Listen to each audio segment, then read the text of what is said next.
The measure with which you measure will in return be measured out to you. These are really kind of sobering words that Jesus says today, if we stop and think about them and take them seriously.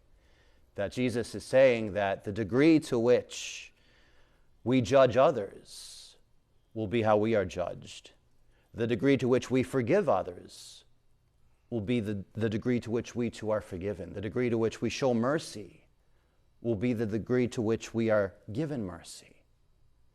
And I think if we stop and think about how often we judge, how hard it is for us to forgive, how hard it is for us to show mercy, that really should give us pause. Do we really want God to measure out to us the amount of mercy that we give to others? I think we like to think about the mercy of God, the forgiveness of God, perhaps during this time of Lent particularly, insofar as it's directed towards us, that we want to receive the mercy of God, that we want to receive the forgiveness of God. We want to, perhaps, I think, presume maybe a little bit on mercy, on forgiveness.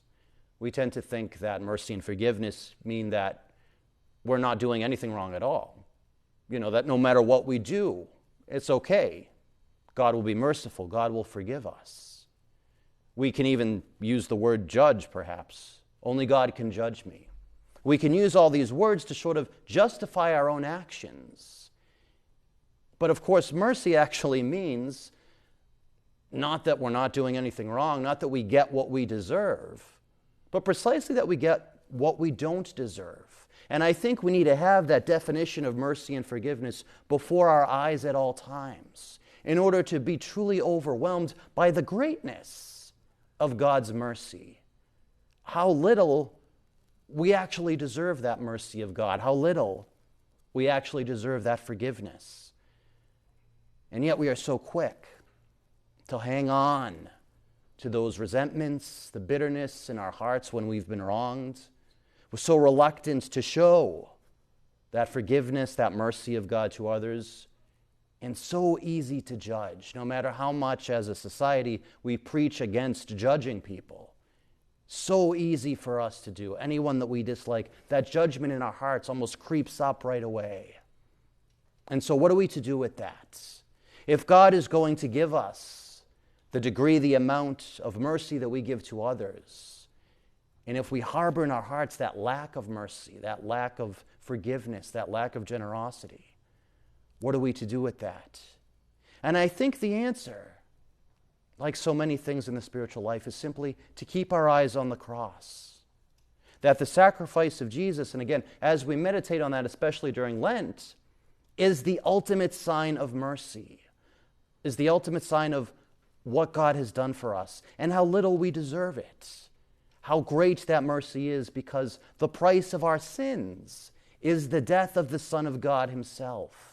That there is no greater mercy, that we are so undeserving of that mercy and of that forgiveness, to allow ourselves, when we look at the cross, when we see the sacrifice of Jesus for us, to be overwhelmed by that great mercy he shows us and by how little we deserve it.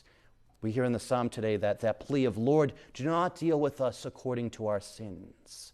By the power of his cross and by the power of the forgiveness of Christ, he does not deal with us according to our sins. He extends that mercy. And so if we keep our eyes on that picture of Christ, on that great sign of his great mercy, I think perhaps our hearts may be moved to more readily forgive the comparatively much smaller ways in which we have been wronged. It might be a little easier to let go of that bitterness in our hearts. It might be a little easier to show that mercy to whoever needs it in our life, whether it be the poor person on the street or whether it be the family member that we need to be reconciled with. Whoever it is in our life that we have that hard time forgiving, that we bring that person in prayer to God this Lent, and that we keep that image of Christ on the cross in front of our eyes at all times, that God may give us the grace to forgive as we have been forgiven, to show mercy as we have been shown mercy, so that we may never fear, but be bold and be confident, and take joy that God will indeed measure out to us the amount of mercy that we have measured out to others.